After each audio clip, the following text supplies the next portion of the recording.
So, Krzysztof, I want to bring one topic today that anyone can build a health app in a week. And this is an amazing opportunity for the entire industry because we can bring new products, new ideas, health ideas into market. But I have this feeling that in this case, the human interaction, the human knowledge, human expertise is even much more important than before.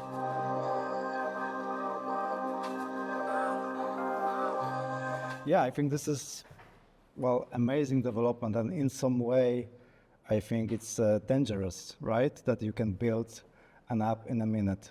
But still, it amazes me how the old school IT terms like garbage in, garbage out are really, really useful to describe the current state of designing and building products in the age of AI.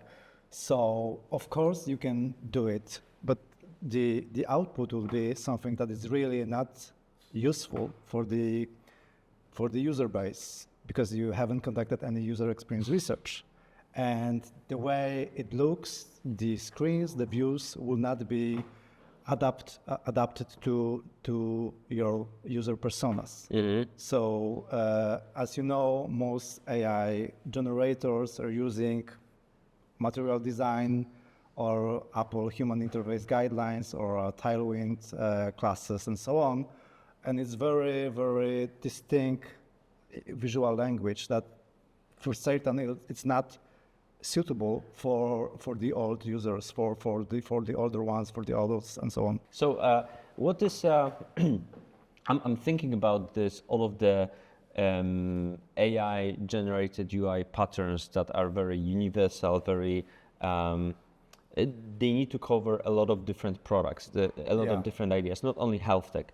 And in health tech, we are talking about many different types of users with disabilities, users in different age, like a 15-year-old teenager and 75-year-old farmer from North Dakota. Right. And actually, we are talking about users that have had hand tremors, motor problems, and so on. So it's not about the age; it's also about cognitive function and also the motoric function, right? Mm-hmm. So by using the AI default visual languages and libraries, you can achieve an aesthetic uniformity, but you will not achieve a custom design that is needed for certain user groups. Mm-hmm. So that's one problem, right? Yeah. And in terms of the garbage in, garbage out, let me just go back to this statement. I think if you don't conduct user experience research, if you don't have any expertise in the health tech, you build something that will be it will look vanilla and it will behave as any other app. And for the health tech, the problem is that it will not result in the actual health benefits and the outcomes, right? So here in Monterail, we already developed like more than 900 projects for our clients, 75 in health tech, more than 15 connected medical devices for wearables and other connected medical devices. So what is the lesson learned for us here in terms of the AI and AI UI that is created by AI and how the proper experienced product developer and designer, they can interact with design, think about the design? In some way, it's like in this tweet that you just showed me. So, AI folks has just discovered thinking. I think the lessons learned here is that you still need a human judgment, right? Mm-hmm. And human expertise to build health products, right? Mm-hmm. So in a way, there is no question that AI in health tech is something that is here to stay, right? If you look at the founding numbers, most of the AI health tech startups were founded in the last 2 years are AI native, right? So the numbers you're referring to are for the 92% of digital health funding since the first quarter of 2025 went to clinical workflow companies almost entirely AI native. Ambient scribes, revenue cycle management, prior authorization, and automation. But this is important to mention here that these numbers and the AI native investments in health tech are in the US. Because there is a huge difference between the US and the Europe, when here in Europe we have much more smaller investments in different sectors in health tech, for example, femtech, and so it's not as much about. We still have a regulatory gap between European Union and the US, right? In terms of they're much stronger in much stronger, much Europe, strict in Europe, right?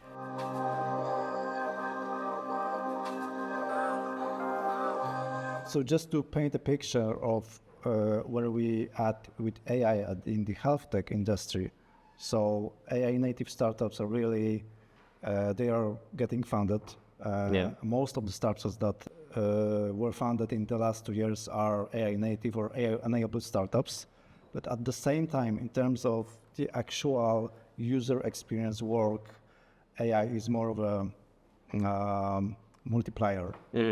And not a problem solver, right? So as I said before, you still have to have a user experience designer and researcher with the ability to ask the right question. In terms of the research, the user experience research, nowadays AI is really good at grouping data, right? So the days when you will spend an hour after hour working on the affinity diagramming and creating clusters of data and transcribing the recordings from your user interviews, in-depth interviews, that's all gone, right? But there's a need for senior researcher with the ability to ask the right question, right? So it's what do I really need? What do I need? Right? Yeah, you can get really quick results and answers to all your questions, but are you asking the right ones? Yeah, that's absolutely true. And but the conversation is end of May, so we do not know what will happen in 1 quarter.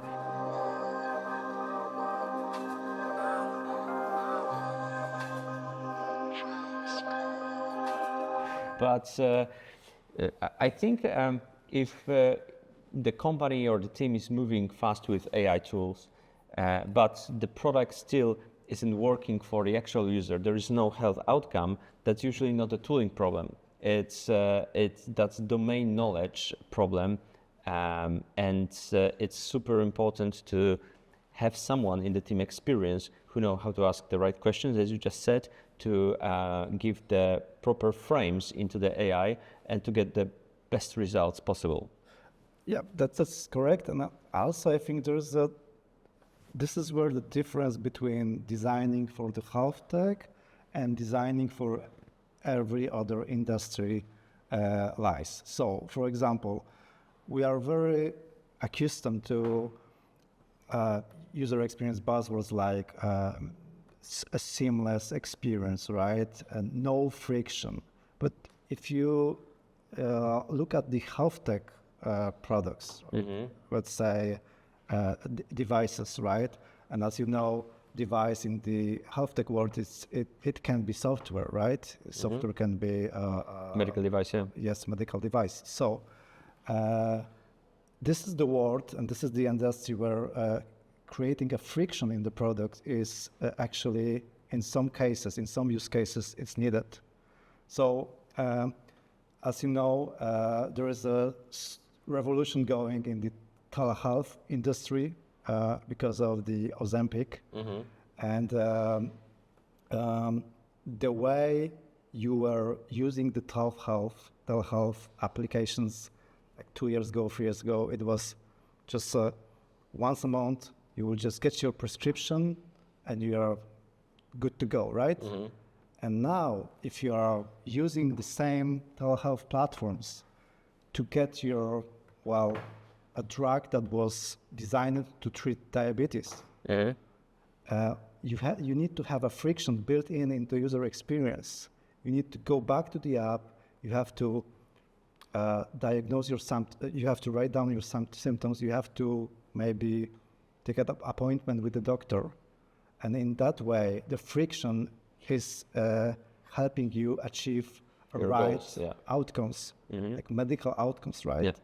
So that's one example how, the vanity metrics like retention that are really, really common in different industries. For the medtech, for the health tech industry, they are in a way, as I said, vanity metrics, and they are not really related to the real medical outcomes that you need to have. The next layer of that topic I want to cover today is the part of the app that is, in my opinion, underrated by many people, and this is onboarding. Onboarding is for me crucial because it builds trust at the very beginning of your interaction with health tech application.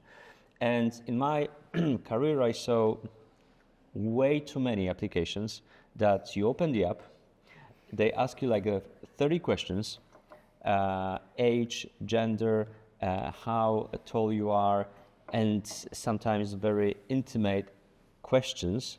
Then they ask you to integrate your Whoop, your Google Health, your Apple Health, and other services. And then you get the message, results will be there in 15 days. Yeah, exactly. And I'm so pissed off when I see that, because as a patient, as a user patient, I feel that someone tricked me, and they asked me to put a lot of data to feed their model or to feed their database, which is obvious, but I did not get anything in return. Yeah, I think there is this tension between what's actually needed for the health tech application or device, and let me be clear, for some of the cases, the app really needs all this data to try to achieve a health goal that you set upon, right? Mm-hmm. But the problem is in the way it's designed. Like asking 40 questions really increases the time to value, right?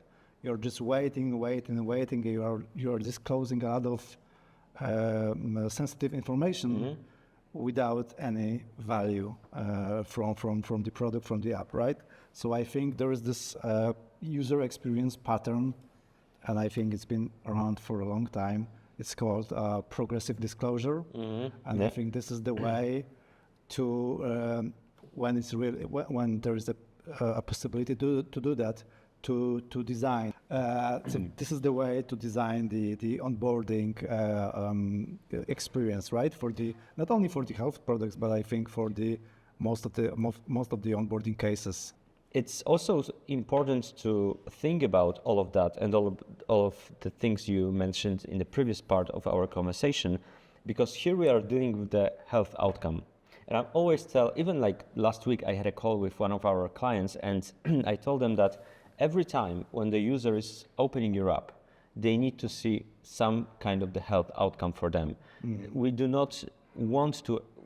want to expect that they will open the app only for the sake of opening the app, to input the data like your weight, your whatever, but to give them something, your user, as a health outcome, maybe some additional information, maybe some educational content, but something that will make their life easier. And I want to share one statistic with you. 30 to 50% of transplant patients do not follow the prescribed immunosuppression regimen. Notably, the risk of graft loss is 7 times higher in non-adherent patients compared to adherent ones. And why I'm showing that, why I'm telling you that that number, that statistic, is because when we are thinking about these kind of drugs, they're saving your life. Literally, they're saving your life. Your lung was transplanted and you need to take them. Right. And people are not following the regimen, so why we are expecting that they will open their app to track their food or their height or their weight or other markers or other aspects of their life every day if this is not something that will save their life.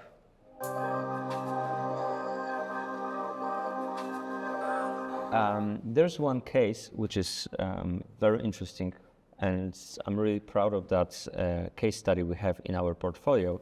It's Eargo, and Eargo came to us with a brief, and you remember that, improve the UX of the invisible hearing aid. And it took us around like 2 weeks to research, to realize, so we are solving the wrong problem. The brief was describing a symptom, not a cause. And I want to talk a little bit more about the research, the discovery phase, and how you can manage, and just to tell our viewers that Eargo is an incredible product because they produce invisible hearing aid solution. So what they did is that before Eargo, people were not using hearing aids like young people because they were afraid of social stigma. There was a certain stigma attached to, having to wear a hearing aid, right? Yeah, absolutely. And by creating this invisible hearing aid solution, they created entirely new category for 25-year-old users who are afraid of that social stigma. But now, with this Eargo hearing aid, it was easy for them to wear because there was no label attached to them. So how to create good UX and good UI for people in a very different categories, like 25 years old, tech-savvy guy from San Francisco and 73 years old farmer from North Carolina. So, of course, it has to look cool. It has to be beautiful, but at the same time, the Bluetooth pairing and onboarding to the app needs to be understandable for the people that are not as tech savvy. They have a different level of technical literacy, right? So that was the major challenge here, like how to design for the 75 years old and also for the younger generation. And it's interesting that you brought up this Bluetooth pairing as an example, because like in many cases, the customer service they have in their tickets that was our KPI in this case. That there was every time there was a problem with Bluetooth pairing, the Eargo device. There was a customer support ticket created, right? So it was a KPI for us, like let's reduce the number of customer support tickets. So the way we designed the onboarding process, we didn't use the actual iOS and Android screens for that. We created a custom experience and custom wizard that was understandable for the older users. And I think that, the KPI shows that we are, in a way, solved this problem. Yeah, so then another positive side effect was the ROI as well from the investment. Right. So my question is like, when I'm thinking also about some motor limitations, right? When you have a user, like I'm thinking about my grandparents, and they are not as flexible with using the iPhone and the icons and the touch screen as we are. So is it possible to create an app that on one hand is good for people with, let's say, motor limitations, and it's highly accessible, and on the other hand, something interesting and something modern for young generation that it used to use a lot of apps? Right. So I think this is a multi-dimensional problem, right? So firstly, I think this is the really nice application of AI that you can you can take this very complex and specific medical language that you have, and you can translate it to something really, really understandable and simple for the users. So that's one thing. Another thing is if you look at the human interface guidelines for the touch devices, most of the touch targets should be around 44, 40 points, right?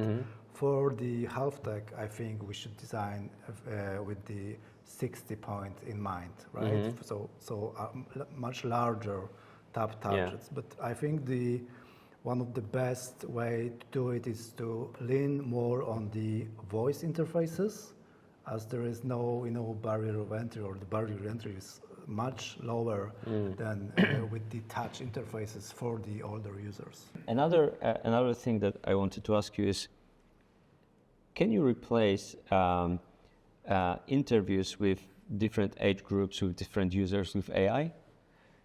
No, I don't think so.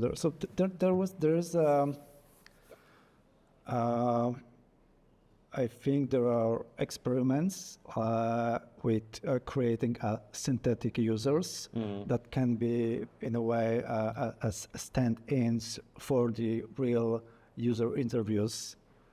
But in my experience, as we are it's May 2026, I still will lean on real user interviews, and it doesn't have to be a lot of users.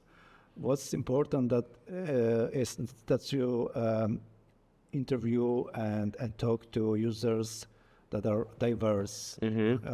As you know, there's this problem in the HealthTech that there's a I think problem with conducting research and training ML algorithms on very narrow database, right? So what I would recommend is just to talk to the diverse users from a user base.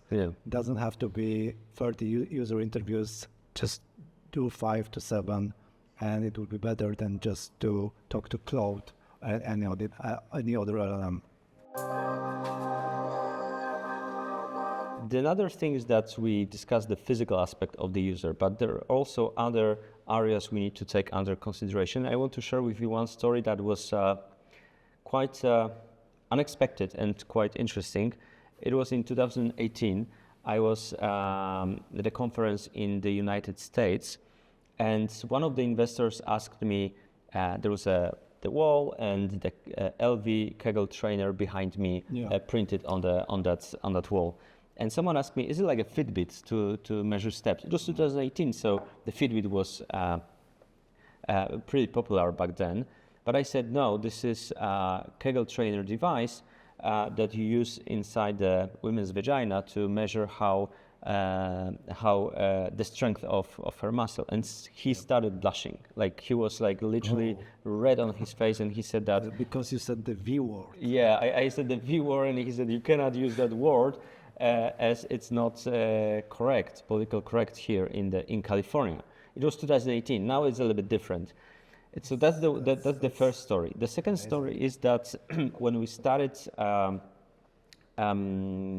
the Elvie with Elvie in the Arab countries, the story behind selling Kegel trainer in Europe, which is liberal mostly, in the US that is a little bit less liberal, but still depends liberal-ish. And in the Arab countries, where most of the purchases are made by men for women, is very, very different. So I want to talk about the next aspect, like the culture and religion. When you design projects, do you think about it? If you didn't mention the Asian market, when there is I think the behavior where the decisions are often family mediated. So that's another thing that you need to consider, right? So, but the question was, do you think about the culture and religion when you design, and how much it affects the design process. You have to, and for the, as you said, and I think this is a great example, where in the HealthTech industry, localization is not something that you will maybe do it in the next sprint if you will have time to do it, right? It's a necessity that you have to do if you are willing to try to sell your product in a different markets, right? I think this is the major challenge for the health device, especially in the femtech segment, right? And but I think the Eargo example was also very important. When we discussed the stigma of having a medical device on you all the time, and I think the lessons learned here is that it's not a matter of user experience decision, because it's a matter of creating an identity, right? You don't. The stigma is about that you don't want to be identified as somebody who needs to wear a medical device as a hearing aid, right? And by the way, that problem and the space, the hearing aid space and the over-the-counter hearing aid space, it really changed because of Apple and the way I think Apple AirPods 2 are now considered as the FDA approved hearing over-the-counter, over-the-counter hearing aid.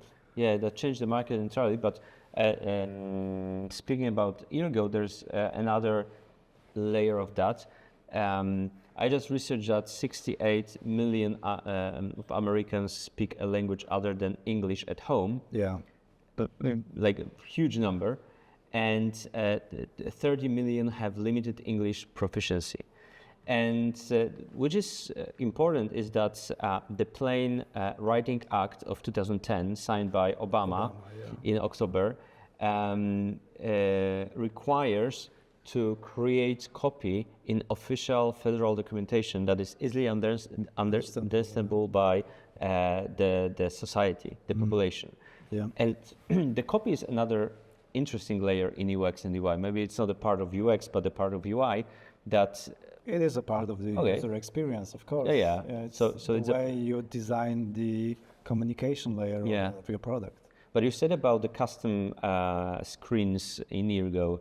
So the entire copy here also increases the chances that the medical outcome, there will be medical outcome for the patient, right? The device will be on and paired, right? Yeah. That was the problem in the onboarding. I agree. I think in a way, it for me, it's connected with the way fitness or wellness health products overuse the AI at the very beginning of AI revolution.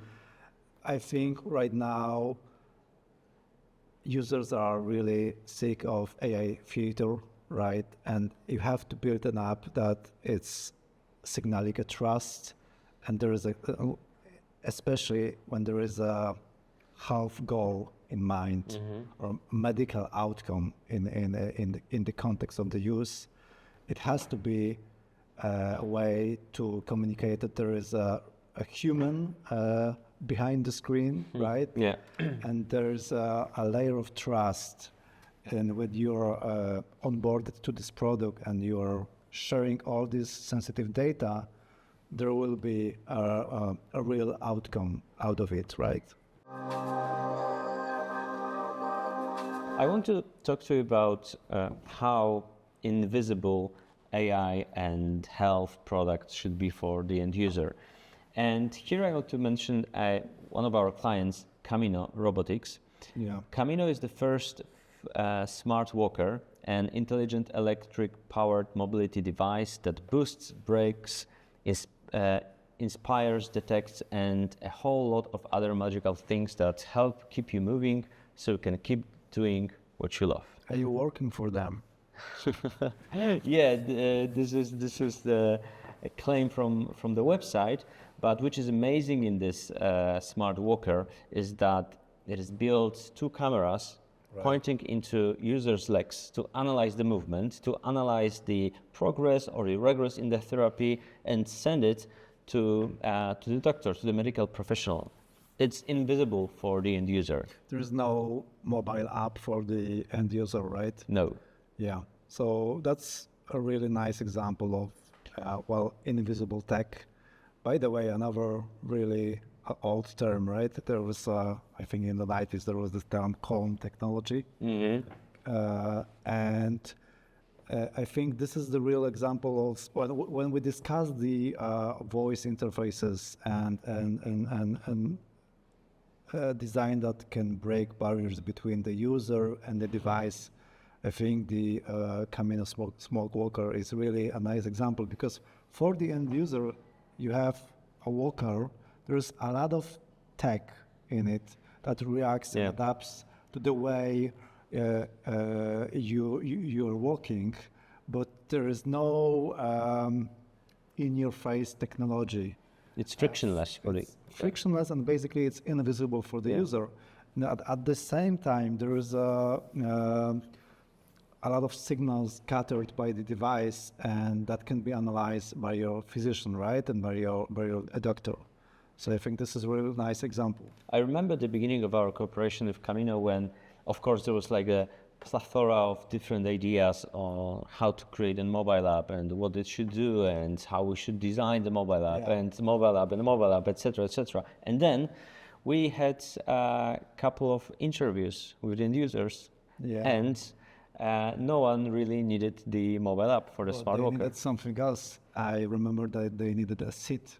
Yeah. Right. Yeah. So when you're tired while you're using this smart walker, you can just open the part of the smart walker and just sit on it. It's like a mobile chair. Yeah, that's I think that's the fundamental, not the mobile app. Yeah. In that Absolutely. case. There was this wave of apps that were like very in your face, very AI theater. Yeah. Look at me, I am AI at power, AI enabled. Right? AI everywhere. Yeah. I think especially for seniors, right, and for people with certain limitations, technology should be helpful, but it should be it should be an ambience, right? Mm-hmm. It should be invisible.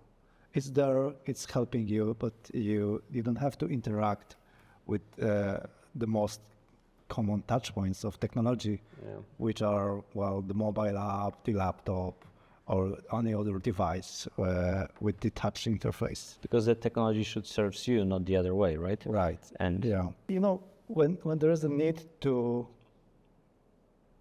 signal every time that you are very intelligent, perhaps you're not. And I think that's the problem with the fitness, wellness apps that are AI enabled, right? I think the real intelligence lies in the products as Camino Smart Walker. Yeah. And there are products like that are really useful, and they're not showing up all the time that there's AI and the super high tech and other names and then other technologies and other sexy smart terms. It just works, and that's it. So if we can summarize this part of the conversation, what one should think about, what aspects of the design of the UX should think about to make the proper UX and UI for health tech projects. Just go to Lovable and you just prompt and you have your healthcare app. That's very simple. Of course, that's not really the case. I think first, that's for me, it's the most important thing, is do your user experience research, right? Talk to the real users. Make the user base diverse. Mm-hmm. So talk to the people in the different ethnic groups, in the different age groups. If the product will be used by these people, by these users, take into the consideration the culture and religion and localization of the product for the healthcare is not something that you can add later. If you plan to go to the certain market, it should be in your strategy from the day one, right? Of course, there is a question of user experience writing. I think the copywriting, the way you design the communication of your product, this is a part of the UX. And people have different levels of tech literacy, but there is also a different level of health literacy, right? If your doctor is talking about hypertension, well, perhaps your users will not understand this term, right? So you have to be understandable, right? Yep. Yeah. So I think one last thing would be motor limitations, right? So this is another dimension that you need to take into account when designing for the your HealthTech product. So maybe there's a way to design interface that is voice-based. Maybe there's a way to design the onboarding in a way that is more descriptive, more customized for the older users. So we are really designing. Well, there's this user experience term, reduce that we need to, or a golden rule, or good practice, that you have to reduce the cognitive load for the users. And that's another thing that we are repeating over and over and over again to the point that it lacks meaning. So for the HealthTech, I think reducing the cognitive load is not something that this is really a necessity, because you are designing for the group of users that are often very stressed out, right? Very, very stressed. They are sleep deprived. They have motor limitations, right? The product is designed to with a specific health outcome or health goal in mind, but the users that are using this product are really overloaded with their current condition. So the way you're designing this for with the cognitive overload in mind, it's really extremely important for the HealthTech product. And there is medical outcome in form of while having a burnout rates reduced.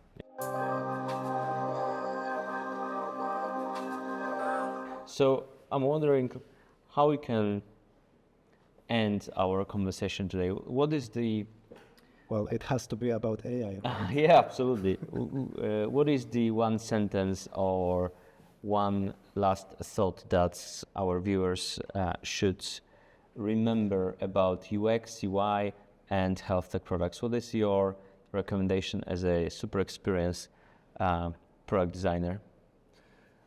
I think it's still about expertise and human judgment. And first and foremost, it's about your users. No matter if they are patients, clinicians, or any other user base that is using your product, it's still human-centered design for a reason, right?